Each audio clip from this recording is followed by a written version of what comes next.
Hello everyone. Good morning everyone. कैसे हैं आप सभी लोग? आई होप आप सभी लोग बहुत अच्छे होंगे, खुश होंगे, मस्त होंगे और आपकी पढ़ाई बहुत बेहतरीन चल रही होगी। जैसा कि आप सभी लोग जानते हैं, आज का दिन आप सभी के लिए, हम सभी के लिए बहुत ही स्पेशल डे है, टीचर्स डे। तो आई होप आप सभी लोगों ने अपने टीचर्स को, गुरुजनों को बधाइयाँ दी होंगी, विशेष किया होगा। और हमारी तरफ से भी यहाँ पर जितने भी हमारे टीचर्स हैं या स्टूडेंट्स हैं, क्योंकि हम अपने स्टूडेंट्स से भी बहुत कुछ सीखते हैं, तो मेरी तरफ से भी सभी टीचर्स को हैप्पी टीचर्स डे। हमारी लाइफ में टीचर्स का, शिक्षक का बहुत ही महत्वपूर्ण योगदान होता है, जिससे हम अपनी लाइफ की गाड़ी को आगे बढ़ा पाते हैं, है ना। शिक्षक वह मोमबत्ती है जो खुद जलकर सबको उजाला देता है। शिक्षक कोई भी हो, छोटा शिक्षक हो, बड़ा हो, कोई भी हो, सभी शिक्षक आपके लिए प्रतिदिन बेहतर करने का प्रयास करते हैं। शिक्षक एक मोमबत्ती की तरह खुद जलकर सभी विद्यार्थियों को, सभी स्टूडेंट्स को उजाला देता है ना। तो चलिए स्टार्ट करते हैं आज की अपनी क्लास। और इस स्पेशल डे पर आप सभी लोग सेशन को शेयर करना, लाइक एंड सब्सक्राइब करना। ओके, चलिए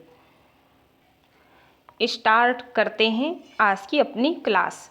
बहुत ध्यान से आप क्वेश्चन पढ़ना, उसके बाद आंसर करने की कोशिश करना, क्योंकि बहुत ही इम्पॉर्टेंट क्वेश्चंस हैं। अगर इस सेशन को अच्छे से आपने कर लिया और जितने भी हम कॉन्सेप्ट बताएंगे उन्हें अगर आपने राइट डाउन कर लिया, तो आपका फ्रॉग की एनाटॉमी हो या एम्ब्रियोजेनेसिस हो या फ्रॉग से रिलेटेड कोई भी क्वेश्चंस हो, आप आसानी से सॉल्व कर लेंगे।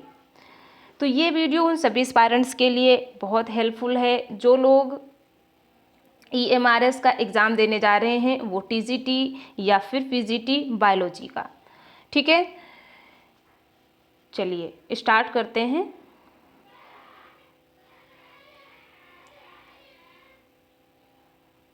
फर्स्ट क्वेश्चन है आपके सामने, ध्यान से पढ़ेंगे और आंसर करने की कोशिश करेंगे।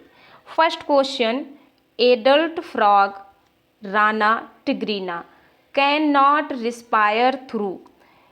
जो एडल्ट फ्रॉग है जैसे राना टिग्रीना, वो इनमें से किसके थ्रू रिस्पायरेशन नहीं कर सकता? मॉइस्ट स्किन, लंग्स, गिल्स या फिर बक्कल कैविटी। तो अगर हम बात करें रिस्पायरेशन की फ्रॉग में, तो फ्रॉग में रिस्पायरेशन दो तरीके देखने को मिलता है। फ्रॉग में अगर बात करें लार्वल फॉर्म में, ठीक है, फ्रॉग के लार्वा में ब्रांकियल रिस्पायरेशन होता है गिल्स के थ्रू। एंड एडल्ट फ्रॉग में तीन तरीके से रिस्पायरेशन हो सकता है, मॉइस्ट बॉडी सरफेस या स्किन से, ठीक है, मॉइस्ट स्किन से, जिसे हम क्यूटेनियस रिस्पायरेशन भी कहते हैं, जिसे हम क्यूटेनियस रिस्पायरेशन कहते हैं, और बक्कल कैविटी के through lining of buccopharyngeal cavity, ठीक है, बक्कोफेरेंजियल कैविटी की जो लाइनिंग है उसके थ्रू रिस्पायरेशन होता है, जिसे हम बक्कल रिस्पायरेशन कहते हैं, और वाया लंग या पल्मोनरी रिस्पायरेशन जब फ्रॉग लैंड पर होता है। क्योंकि हम जानते हैं फ्रॉग की कैसी लाइफ है, डुअल लाइफ है, यानी कि ये वाटर में भी रह सकता है और इसके साथ साथ ये लैंड पर भी रह सकता है, ज़मीन पर भी रह सकता है। तो जब फ्रॉग वाटर बॉडी से बाहर निकलकर लैंड पर आता है, तब जो रिस्पायरेशन करता है तो ये लंग के थ्रू रिस्पायरेशन करता है, और ऐसे रिस्पायरेशन को पल्मोनरी रिस्पायरेशन कहते हैं। तो हमें एडल्ट फ्रॉग में तीन तरीके का रिस्पायरेशन देखने को मिलता है, cutaneous respiration via moist skin, buccal respiration via buccal cavity, and pulmonary respiration via lungs. Clear. तो यहाँ पर क्वेश्चन में आपसे पूछा गया है एडल्ट फ्रॉग में किस टाइप का रिस्पायरेशन नहीं पाया जाता है, तो किस तरीके का नहीं पाया जाता है, गिल्स, है ना। यहाँ पर ये गिल्स से रिस्पायरेशन नहीं करता है क्योंकि ये लार्वा में होता है। जो फ्रॉग का लार्वा है जिसे हम टैडपोल कहते हैं उसमें रिस्पायरेशन गिल्स के थ्रू होता है और ऐसे रिस्पायरेशन को ब्रैंकियल रिस्पायरेशन कहते हैं। क्लियर। आप इन सारी चीज़ों को नोट जरूर करना क्योंकि यहाँ से कहीं से भी आपसे क्वेश्चन पूछा जा सकता है। चलिए नेक्स्ट क्वेश्चन, एक बार क्लासिफिकेशन देख लेते हैं जो हमारे एम्फीबियंस हैं। क्लास एम्फीबिया, किंगडम एनिमेलिया का एक क्लास है एम्फीबिया जिसके अंतर्गत फ्रॉग एंड टोड्स आते हैं। तो क्लास एम्फीबिया का एक बार क्लासिफिकेशन करेंगे।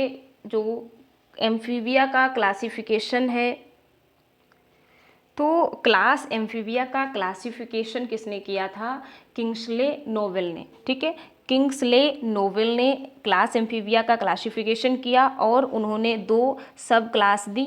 सब क्लास फर्स्ट में जिसका नाम है स्टीगोसिफेलिया। ठीक है, स्टीगोसिफेलिया, इसके अंतर्गत सभी एक्सटिंक्ट एम्फीबिया आते हैं। ठीक है, इसके अंतर्गत सभी एक्सटिंक्ट एम्फीबियंस आते हैं। और क्लास सेकेंड लिस एम्फीबिया, क्लास सेकेंड लिस एम्फीबिया, इसके अंतर्गत लिविंग एम्फीबिया आते हैं। और सब क्लास लिस एम्फीबिया को फर्दर 3 ऑर्डर्स में डिवाइड किया। ऑर्डर फर्स्ट एपोडा या जिम्नोफियोना।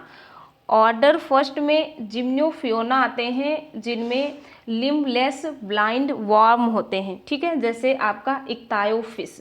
जो इक्थायोफिस है, कई बार आपसे क्वेश्चन पूछा जाता है इक्थायोफिस क्या है, फिशेस हैं, रेप्टाइल्स है या एम्फीबिया है। तो आप याद रखेंगे इक्थायोफिस एक एम्फीबियंस है जो ऑर्डर एपोडा या जिम्नोफियोना के अंतर्गत आता है।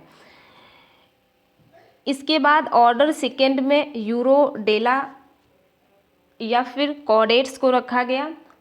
तो हम यूरोडेला को कॉडेटा भी कहते हैं और इसके अंतर्गत वो सभी एम्फीबियंस आते हैं जिनके पास टेल प्रेजेंट होती है और हम इन्हें कॉमनली न्यूट्स भी कहते हैं। ठीक है, कॉमनली हम इन्हें न्यूट्स कह देते हैं। तो इसके अंतर्गत आपके सभी न्यूट्स आ जाते हैं यूरोडेला या कॉडेटा के पास, इनके पास टेल प्रेजेंट होती है। एंड बात करें एन्यूरॉन्स, ऑर्डर थर्ड में सभी एन्यूरॉन्स आते हैं। ऑर्डर थर्ड क्या है, एन्यूरा या फिर सैलिएंटा, जिनके पास टेल तो ऑब्सेंट होती है। ठीक है, लेकिन लिम्स प्रेजेंट होते हैं। और इसके अंतर्गत आपके क्या आ जाते हैं, फ्रॉग्स आ जाते हैं, फ्रॉग्स। क्लियर, इसके अंतर्गत सभी फ्रॉग्स आते हैं। तो ये आपको क्लासिफिकेशन याद रखना है और आप इसे राइट डाउन कर लेंगे। चलिए नेक्स्ट क्वेश्चन देखते हैं। नेक्स्ट क्वेश्चन है on land a frog respire by. अगर फ्रॉग लैंड पर है तो वो किसकी हेल्प से रिस्पायरेशन करेगा, skin only, skin and buccal cavity only, या फिर skin, lungs and buccal cavity, या फिर लंग्स ओनली। तो लैंड पर कौन रहता है, एडल्ट फ्रॉग, है ना। जो टैडपोल लार्वा है वो तो वाटर बॉडी में रहता है। तो इसलिए एडल्ट में हमें 3 तरीके रिस्पायरेशन देखने को मिलता है, cutaneous respiration, pulmonary respiration and buckle respiration. तो यहाँ पर हमारा करेक्ट आंसर क्या हो जाएगा, ऑप्शन नंबर 3, है ना। Option number 3 is correct. चलिए नेक्स्ट क्वेश्चन है, बड़ा क्वेश्चन देकर डरना बिल्कुल नहीं है, स्टेटमेंट्स दिए गए हैं उन्हें आपको ध्यान से पढ़ना है।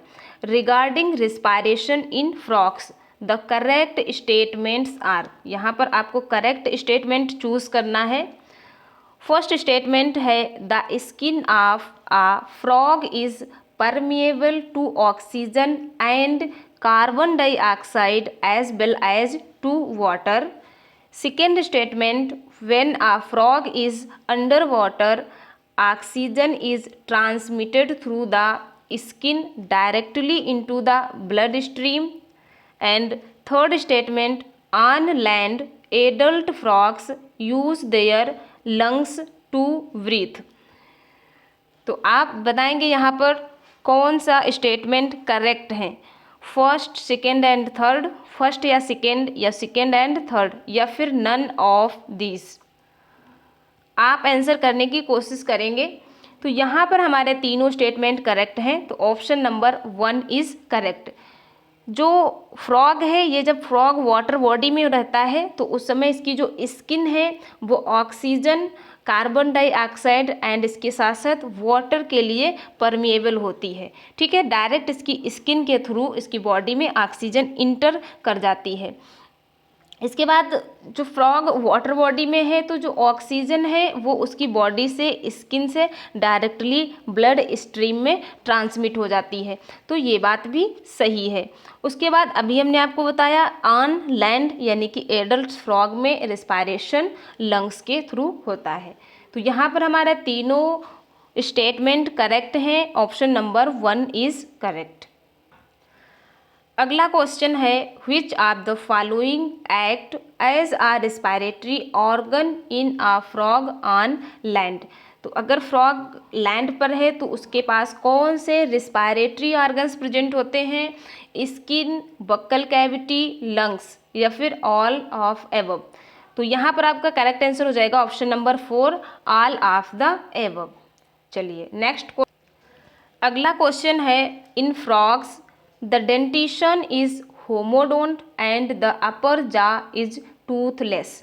बहुत इंपॉर्टेंट क्वेश्चन है। कई बार फ्रॉग के डेंटिशन से क्वेश्चन पूछा जाता है तो हम सोचते हैं क्या फ्रॉग्स के पास टीथ प्रेजेंट होते हैं या नहीं। तो ध्यान से पढ़ेंगे इस क्वेश्चन को। The dentition is heterodont and the upper jaw is Toothless.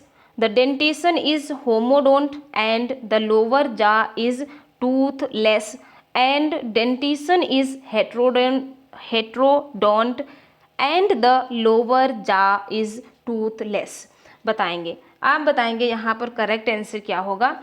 जो फ्रॉग हैं उसमें हमें टीथ देखने को मिलते हैं, और कैसे होते हैं टीथ, होमोडोंट होते हैं। ठीक है, जो टीथ का अरेंजमेंट है वो कैसा होता है, होमोडोंट होते हैं, सिमिलर होते हैं। ठीक है, एंड ये केवल अपर जा में प्रेजेंट होते हैं। ठीक है, जबकि जो इनकी लोअर जा है यहाँ पर टीथ एब्सेंट होते हैं। तो करेक्ट आंसर क्या हो जाएगा, option number 3। Option number 3 is correct. चलिए next question, regarding frog. Frog के रिगार्डिंग आपको ट्रू या करेक्ट चूज करना है। They undergo estivation and hibernation. They are carnivorous. They are poikilothermous. तो जो फ्रॉग हैं वो ड्यूरिंग स्टारवेशन कंडीशन या फिर ज़्यादा ठंड या ज़्यादा गर्मी होने के दौरान ये क्या करते हैं, जो ज़मीन है इसके अंदर चले जाते हैं। ठीक है, अंडरग्राउंड हो जाते हैं। तो अगर ये समर में अंडरग्राउंड होते हैं, ठीक है, समर में, तो हम इसे क्या कहते हैं, एस्टिवेशन कहते हैं। और अगर ये विंटर में अंडरग्राउंड होते हैं तो हम इसे हिबरनेशन कहते हैं। इसीलिए फ्रॉग हमें जनरली स्प्रिंग सीजन में देखने को मिलते हैं, है ना। हम लोगों को फ्रॉग केवल स्प्रिंग सीजन में देखने को मिलते हैं। तो first option is correct. They are carnivores. जो फ्रॉग हैं ये कॉर्निवोर्स होते हैं क्योंकि मोस्टली ये इंसेक्ट पर फीड करते हैं। मोस्टली ये इंसेक्ट्स पर फीड करते हैं। तो जो फ्रॉग हैं ये कार्निवोर्स होते हैं। Option number 2 is correct. And they are poikilotherms. जो फ्रॉग्स होते हैं इनकी बॉडी कैसी होती है, इनकी बॉडी का टेम्परेचर वेरिएबल होता है। इनकी बॉडी का टेम्परेचर कांस्टेंट नहीं रहता है, इसलिए ये कैसे होते हैं, पाइकिलोथर्मस होते हैं। तो यहाँ भी हमारे तीनों स्टेटमेंट करेक्ट हैं, फर्स्ट, सेकेंड एंड थर्ड। यहाँ पर आपके तीनों स्टेटमेंट करेक्ट हैं, first, second and third. Clear. चलिए नेक्स्ट क्वेश्चन,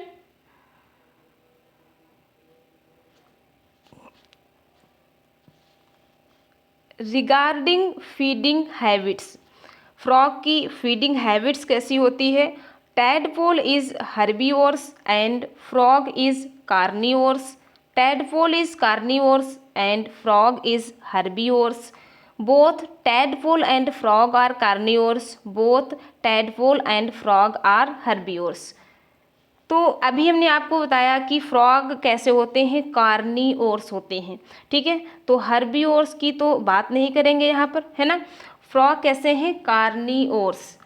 और जो इनके लार्वा होते हैं, ठीक है, ये कैसे होते हैं, ये हर्बीवोर्स होते हैं। वाटर बॉडी में जो जूफाइटॉन, ठीक है, ये या फिर जो फाइटोप्लैंक्टन्स प्रेजेंट होते हैं उन पर फीड करते हैं, ठीक है। तो ये कैसे होते हैं, हर्बीवोर्स होते हैं। तो ऑप्शन नंबर 1 इज करेक्ट। चलिए अगला क्वेश्चन देख लेते हैं। Choose the correct statement for the digestive system of frog. Frog के डाइजेस्टिव सिस्टम से क्वेश्चन पूछा जाता है। ध्यान से पढ़ेंगे। फ्रॉग का डाइजेस्टिव सिस्टम में oesophagus is very long, food is captured by the bilobed tongue, the intestine is divisible into two parts only, duodenum and rectum, या फिर both 2 and 3rd is correct। आप बताएंगे यहाँ पर क्या करेक्ट है। जो फ्रॉग की ईसोफेगस है ये वेरी लॉन्ग नहीं होती है, क्योंकि फ्रॉग में रिप्रोडक्टिव सिस्टम, यूरिनरी सिस्टम, ठीक है, या एक्सक्रेटरी सिस्टम और डाइजेस्टिव सिस्टम, ये इनकी स्ट्रक्चर्स काफ़ी ज़्यादा क्वाइल्ड होती हैं, ठीक है।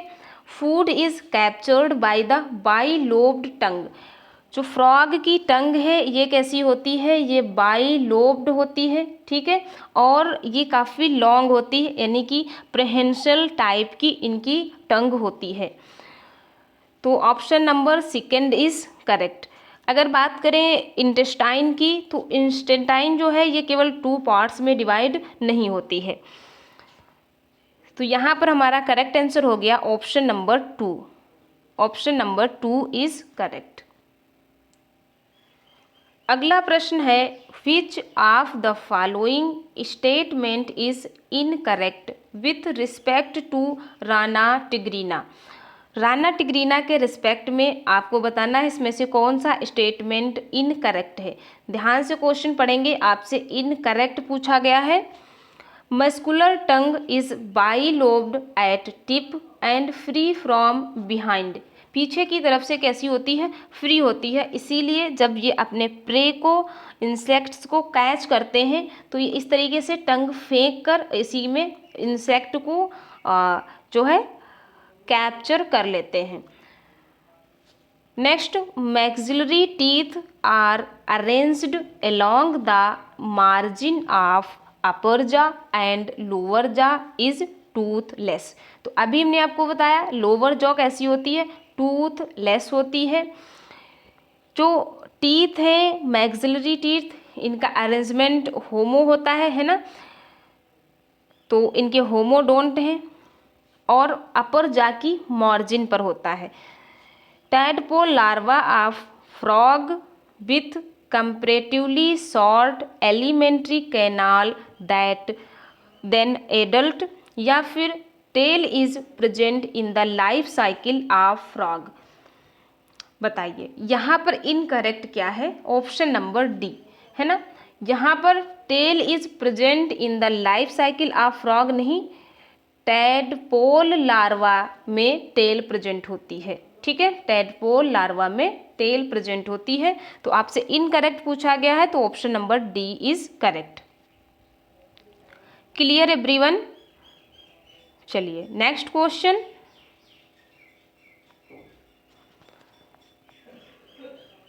Which of these structures is not a part of excretory system in frogs.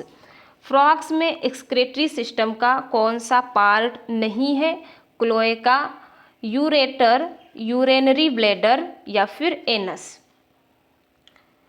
सो यहाँ पर करेक्ट आंसर क्या हो जाएगा आपका, ऑप्शन नंबर डी। जो एनस है ये डाइजेस्टिव सिस्टम का पार्ट है, जबकि क्लोएका, यूरेटर, यूरेनरी ब्लैडर ये फ्रॉग के एक्सक्रीटरी सिस्टम का पार्ट हैं। अगर आपसे पूछा जाए एम्फीबियंस में एक्सक्रीटरी मटेरियल क्या है ना, तो अगर बात करें लार्वा की, तो लार्वा कैसे होते हैं, अमोनोटेलिक। लार्वा अमोनोटेलिक होते हैं, यानी कि अमोनिया का सिक्रीशन करते हैं, ठीक है, अमोनिया को एक्सक्रीट करते हैं वाटर बॉडी में। एंड एडल्ट की बात करें तो ये एडल्ट एम्फीबियंस कैसे होते हैं, यूरिकोटेलिक होते हैं, ये यूरिया को एक्सक्रीट करते हैं, यूरिकोटेलिक, ठीक है, इम्पॉर्टेंट है, याद रखना। देखो अमोनिया हाईली टॉक्सिक सब्सटेंस होता है ना, इसको एक्सक्रीट करने के लिए बहुत ज़्यादा वाटर की रिक्वायर होती है, इसलिए जो टैडपोल लार्वा है ये वाटर बॉडी में प्रेजेंट होता है और वहाँ पर ये अमोनिया को NH3 अमोनिया को एक्सक्रीट करता है, इसलिए ये कैसे होते हैं, एमोनोटेलिक होते हैं। जबकि जो एडल्ट हैं ये लैंड पर भी सर्वाइव कर सकते हैं, तो ये यूरिया का एक्सक्रीशन करते हैं, इसलिए हम इन्हें यूरिकोटेलिक कहते हैं। Clear everyone. चलिए नेक्स्ट क्वेश्चन देखते हैं। Next question, which of these statements is true with respect to the anatomy of frog. Frog की एनाटॉमी के रिस्पेक्ट में आपको करेक्ट स्टेटमेंट चूज करना है। सभी लोग ध्यान से पढ़ेंगे। The oviduct and ureters are merged in female frog. The urinary and genital ducts are separate in male frogs. And next, the urinary bladder is ventral to the rectum. Frogs are uricotelic. बताइए यहाँ पर correct क्या है।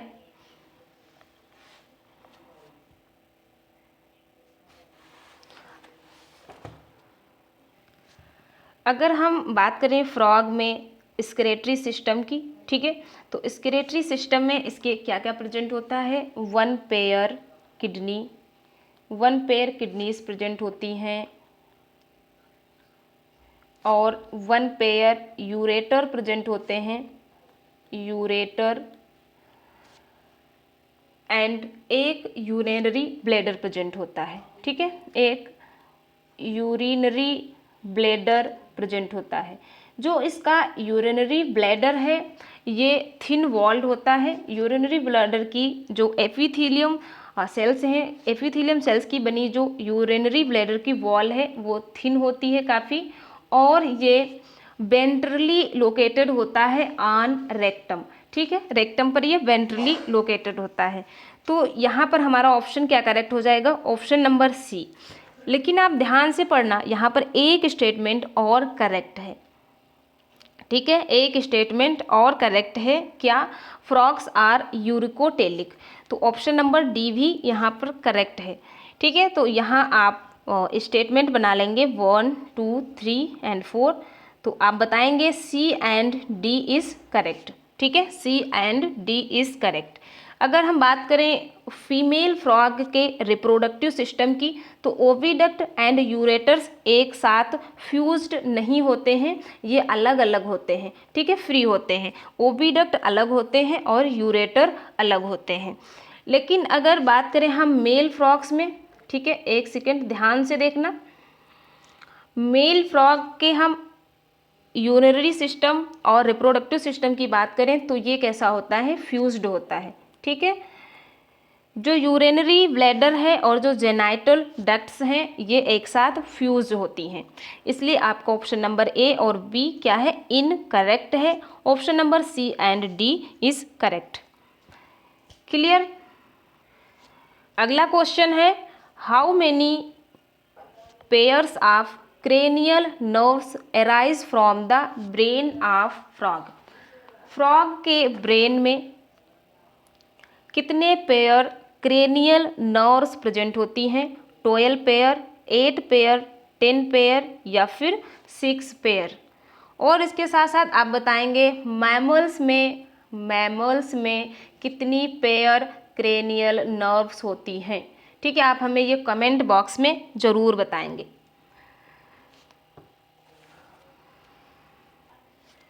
जो frog है, frog के पास well developed nervous system and endocrine system present होता है।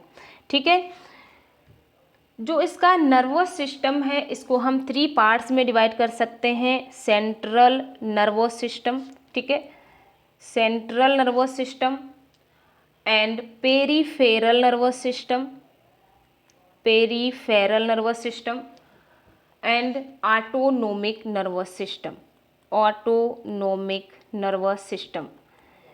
तो जो सेंट्रल नर्वस सिस्टम है इससे 10 पेयर क्रेनियल नर्व्स एराइज होती हैं, 10 पेयर क्रेनियल नर्व एराइज होती हैं। ठीक है, सेंट्रल नर्वस सिस्टम से।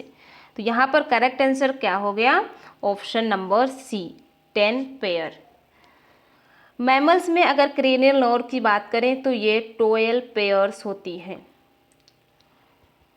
इसके साथ साथ आप एक बात और याद रखेंगे, जो फ्रॉग में क्रेनियल नर्व्स हैं ये भी 10 पेयर्स होती हैं। एंड इसके साथ साथ जो इनकी स्पाइनल नर्व होती हैं, ठीक है, स्पाइनल नर्व ये भी 10 पेयर्स होती हैं। ठीक है, 10 पेयर्स। एक बार देख लेना इसको। चलिए अगला प्रश्न है, इन फ्रॉग्स, फ्रॉग में vasa efferentia arise from the Bidder's canal, kidneys, testis या फिर क्लोएका। अगर फ्रॉग के रिप्रोडक्टिव सिस्टम की बात करें तो जो वासा एफ्रेंसिया मेल रिप्रोडक्टिव सिस्टम का पार्ट है ना, मेल रिप्रोडक्टिव सिस्टम का पार्ट है। और ये एराइज कहाँ से होती है? टेस्टिस से एराइज होती है और ये 9 to 10 पेयर्स होती हैं और ये किडनी से इंटर करके बीडर्स कैनाल में ओपन होती हैं। ठीक है, ध्यान से सुनना, वासा एफ्रेंसिया टेस्टिस से एराइज होती हैं, किडनी में इंटर होते हुए बीडर्स कैनाल के थ्रू बाहर खुलती हैं। ठीक है, तो यहाँ पर करेक्ट आंसर क्या हो जाएगा? ऑप्शन नंबर सी। क्लोएका की बात करें तो एक ये कॉमन ओपनिंग है। ठीक है, क्लोएका एक कॉमन ओपनिंग है जो कि digestive system, reproductive system and excretory system से कनेक्ट होता है।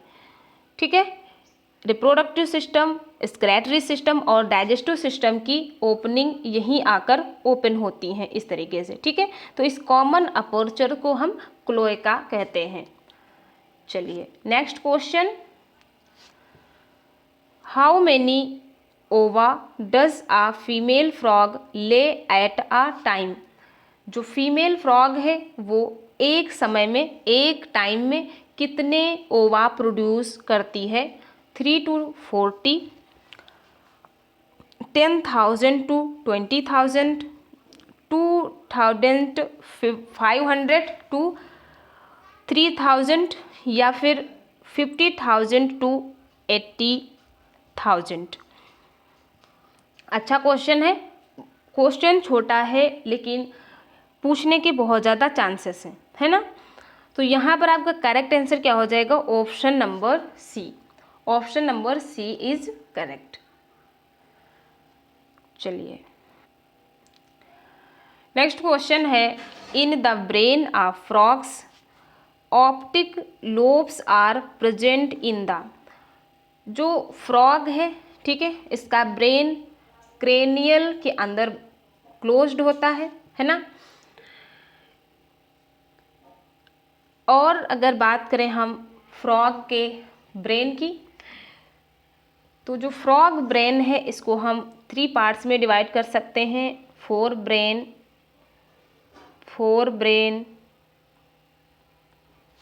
Middle brain and hind brain. ठीक है, हाइंड ब्रेन। ठीक है, तो जो ऑप्टिक लोब है ये कहाँ पर प्रेजेंट होता है? इसके ऑप्टिक लोब प्रेजेंट होता है इसके मिडिल ब्रेन में। ठीक है, वन पेयर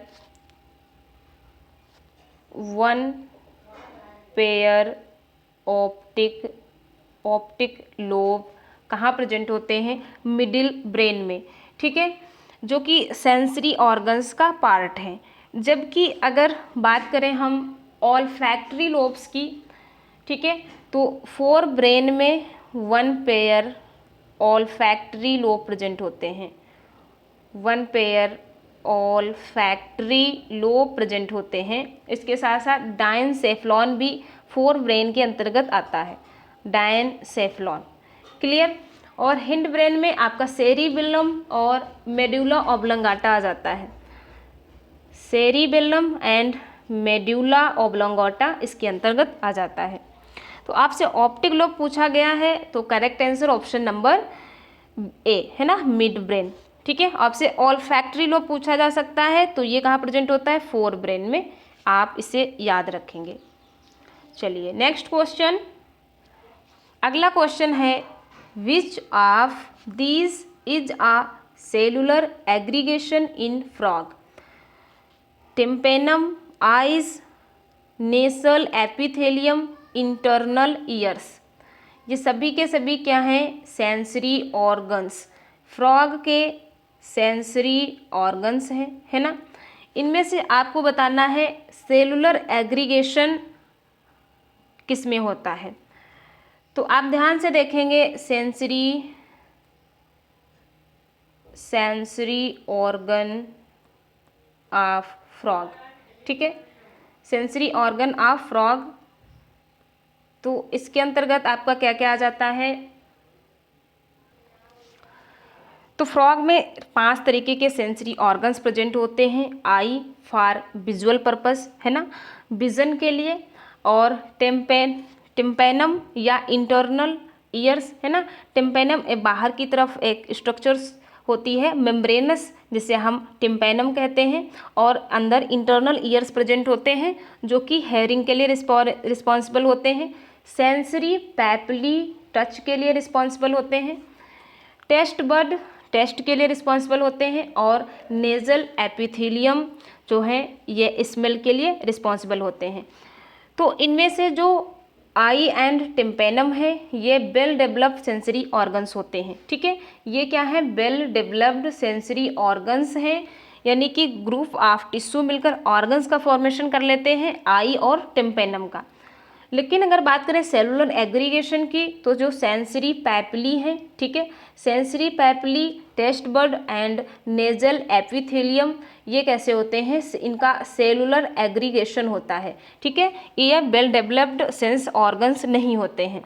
तो यही आपसे यहाँ पूछा गया है कि सेलुलर एग्रीगेशन कौन सा है, तो इसमें आपका क्या करेक्ट हो जाएगा, option number C, nasal epithelium, ठीक है, नेजल एपिथेलियम। और अगर आपसे पूछा जाए सेंसरी पैपिली, टेस्ट बड, तो ये भी क्या है, सेलुलर एग्रीगेशन है। यहाँ पर जो ग्रुप में सेल्स प्रेजेंट होती हैं यही सेंस ऑर्गन की तरह एक्ट करेंगी। I hope you are understand. चलिए आप इसे प्लीज़ नोट कर लीजिए, है ना, यहाँ से क्वेश्चन पूछने के बहुत चांसेस रहते हैं। Next question, what is the shape of testis in male frogs। Testis जो है ये मेल फ्रॉग का रिप्रोडक्टिव ऑर्गन्स है ना। जो टेस्टिस हैं ये कैसे होते हैं, ट्रायंगुलर, इरेगुलर, स्फेरिकल या फिर ओवॉइड शेप्ड के। सो यहाँ पर करेक्ट आंसर क्या हो जाएगा, ऑप्शन नंबर डी, एक पेयर टेस्टिस प्रेजेंट होते हैं। फ्रॉग में 1 पेयर टेस्टिस प्रेजेंट होते हैं जो कि ओवॉइड शेप के होते हैं, और ये लाइट येलो कलर के होते हैं, ठीक है, लाइट येलो कलर के। क्लियर। चलिए next question, which of these is not a function of cloaca in frogs. Frogs में हमने आपको बताया कि कॉमन ओपनिंग होती है जिसे हम क्लोएका कहते हैं। तो क्लोएका का फंक्शन क्या नहीं है यहाँ पर, passing of faecal matter, passing of sperm, passing of urine या फिर पासिंग ऑफ ओवा। तो अगर बात करें क्लोएका की, तो मेल फ्रॉग हो या फीमेल फ्रॉग दोनों में आपको क्लोएका देखने को मिलेगा, ठीक है। और जो क्लोएका है ये excretory system and reproductive system as well as digestive system की यहाँ पर कॉमन ओपनिंग होती है। क्लियर। यह जो क्लोएका है ये स्पर्म और फीकल मैटर और यूरिन को पास आउट करता है, लेकिन ओवा को पास नहीं करता है। ठीक है, जो फीमेल फ्रॉग है उसमें ओवा क्लोएका से प्रोड्यूस नहीं होता है। तो यहाँ पर करेक्ट आंसर क्या हो गया? Option number D. चलिए अगला प्रश्न देखते हैं। Where does fertilization take place in frogs? Frogs में फर्टिलाइजेशन कहाँ होता है? तो जो फ्रॉग्स हैं उनमें फर्टिलाइजेशन वाटर, लैंड या फिर इनसाइड द फीमेल फ्रॉग या फिर इनसाइड द मेल फ्रॉग। तो जो फ्रॉग है इनमें फर्टिलाइजेशन कैसा होता है? एक्सटर्नल फर्टिलाइजेशन होता है और ये प्रोसेस कहाँ होती है? वाटर बॉडी में। ठीक है, वाटर बॉडी में। सो यहाँ पर आपका करेक्ट आंसर क्या हो जाएगा? Option number A is correct. Clear. और इनका डेवलपमेंट की बात करें तो डेवलपमेंट कैसा होता है? इनडायरेक्ट होता है, यानी कि यहाँ लार्वल फॉर्म देखने को मिलती है जिसे हम टैडपोल लार्वा कहते हैं। क्लियर। चलिए नेक्स्ट क्वेश्चन ध्यान से पढ़ेंगे question. During gastrulation in Xenopus the blastocoel, frog की बात की जा रही है। फ्रॉग में गैस्ट्रुलेशन के दौरान ब्लास्टोसील में क्या होता है? ठीक है, ब्लास्टोसील का फॉर्मेशन कैसे होता है? इज फिल्ड विथ, एक सेकेंड,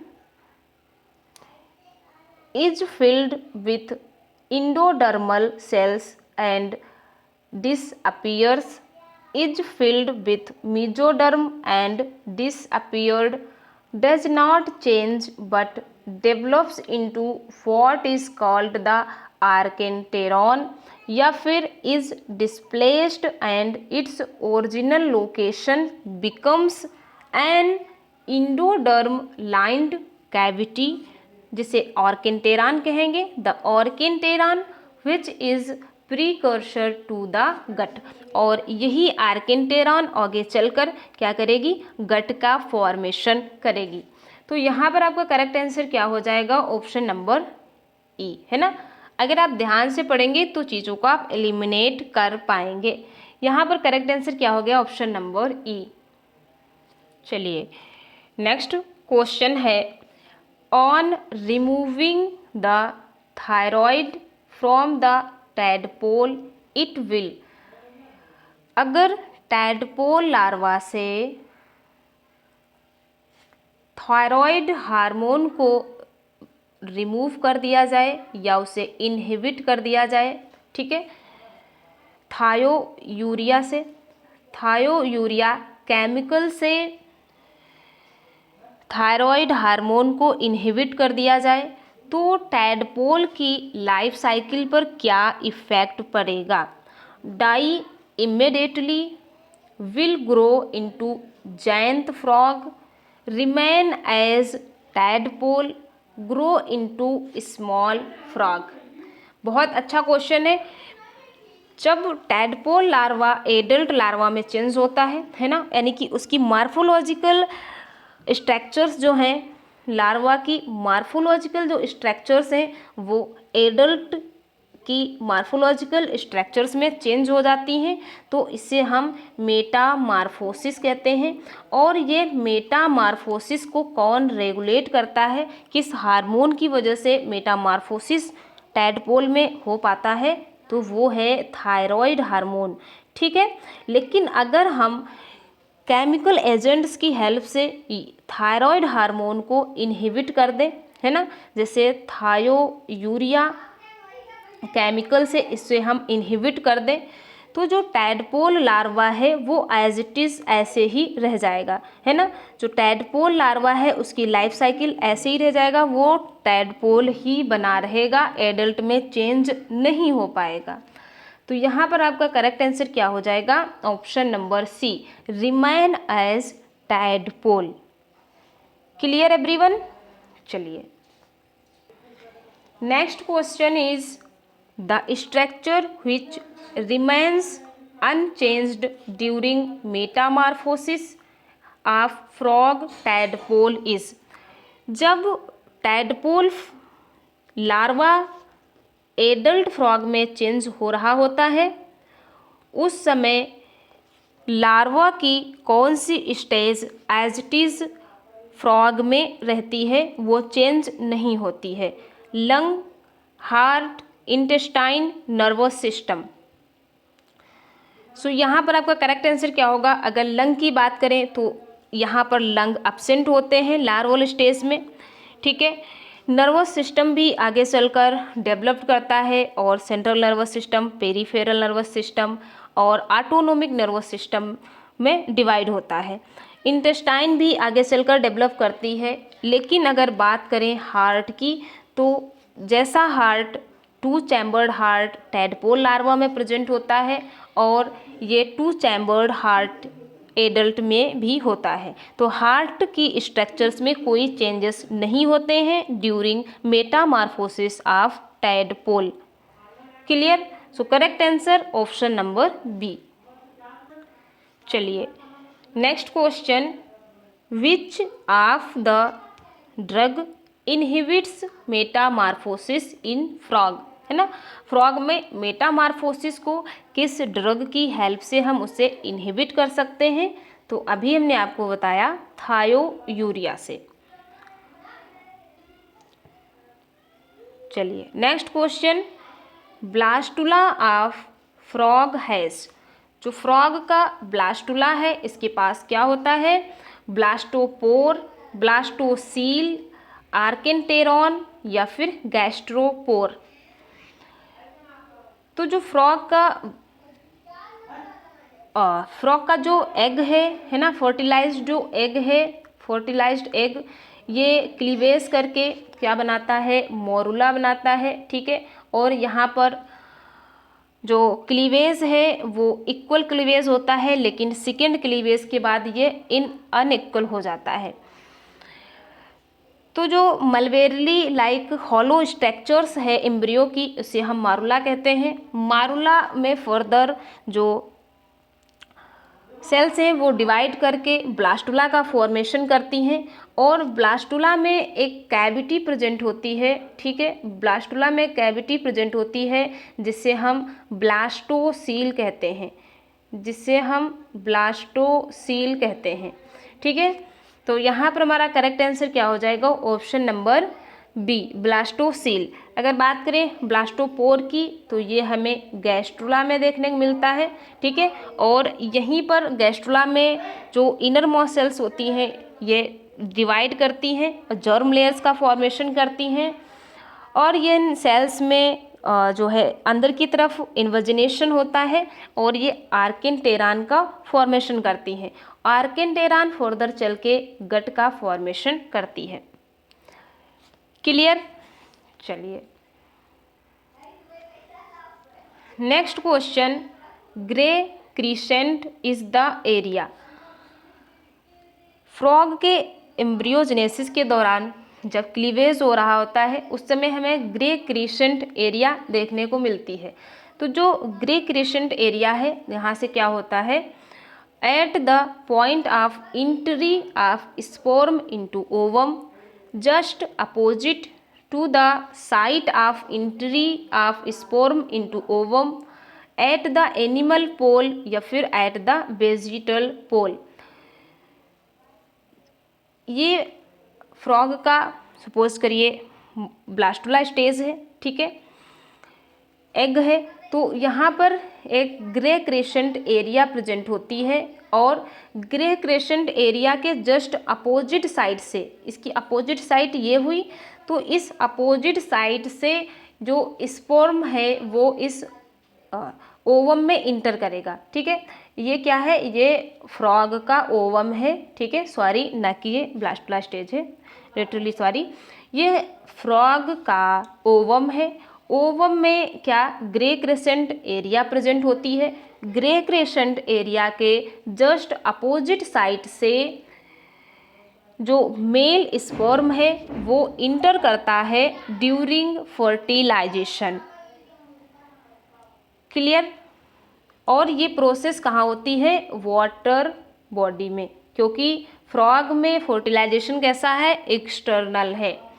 तो यहाँ पर हमारा करेक्ट आंसर क्या हो गया, ऑप्शन नंबर बी। क्लियर।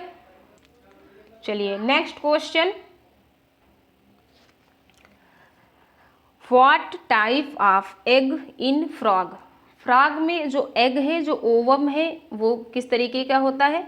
तो अगर बात करें हम अमाउंट ऑफ योक, योक के अमाउंट के बेसिस पर जो फ्रॉग का एग है ये कैसा होता है, टीलोलेसिथल होता है।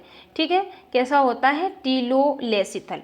बहुत कम अमाउंट में यहाँ पर योक प्रेजेंट होता है और ये एक साइड में प्रेजेंट होता है इन, तो इसे हम टीलोलेसिथल कहते हैं।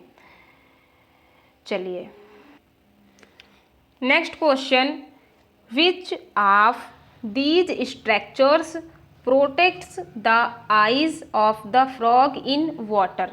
अगर फ्रॉग वाटर बॉडी में है तो उसकी आई के अंदर वाटर ना चला जाए, इसके लिए आई को प्रोटेक्ट करने के लिए कौन सी स्ट्रक्चर्स प्रेजेंट होती है, निक्टेटिंग मेम्ब्रेन, टिम्पैनम, बीडोर्स कैनाल या फिर क्लोएका। सो यहाँ पर करेक्ट आंसर क्या हो जाएगा, option number A, nictitating membrane. जो फ्रॉग की आई होती है इसके ऊपर एक मेम्ब्रेनस स्ट्रक्चर प्रेजेंट होती है जिसे हम निक्टेटिंग मेम्ब्रेन कहते हैं। टेम्पेनम ये ईयर की स्ट्रक्चर से है ना, बाहर की तरफ कुछ इस तरीके से ऐसे मेम्ब्रेनस स्ट्रक्चर प्रेजेंट होती है जिसे हम टेम्पेनम कहते हैं। Bidder's canal male reproductive system का पार्ट है एंड क्लोएका एक कॉमन ओपनिंग है। क्लियर। चलिए next question, where are the copulatory pads in male frog present. जो मेल फ्रॉग है, ठीक है, मेल फ्रॉग के 4 लिम्ब में जो फर्स्ट डिजिट होती है, ठीक है, जो फर्स्ट डिजिट होती है, इस फर्स्ट डिजिट में कैपुलरी पैड प्रेजेंट होता है।